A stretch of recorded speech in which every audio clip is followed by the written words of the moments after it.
常常拢会听到手术开刀了后出现幻觉，亲像是看到死去的人，也是可怕的画面，甚至是出现攻击行为。医师就讲，这是术后谵妄症，通常伫手术了后的24点钟到72点钟以内发生。在那个术后谵妄的这个部分，一般它发生的一个症状可能包含就是说意识混乱，还有出现一些幻觉等等。那病患可能对人时地物可能就不是很清楚，尤其他可能不认识自己身边照顾的这个亲人等等。基美病院麻醉部团队综合2019年到2021年这6年来相关的文献分析，发现2673位病人当中，年龄伫咧55岁到84岁之间，年龄较大的人甲术后谵妄症有足大的相关。欠缺维生素 D 的患者，罹患的几率比正常人高出1.5倍。这项发现去年也刊登在麻醉领域第1名的期刊。我们医院的话，在2017年的话就开始有成立这个微量元素的这个实验室了主要在检测这个微量元素。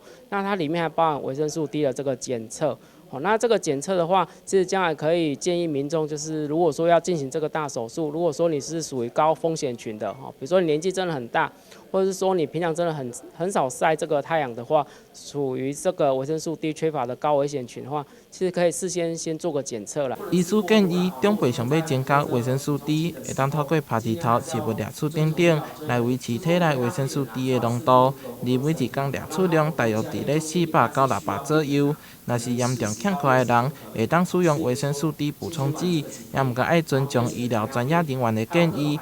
避免摄取过量的维生素 D。台南新闻杨顺怀采访报道。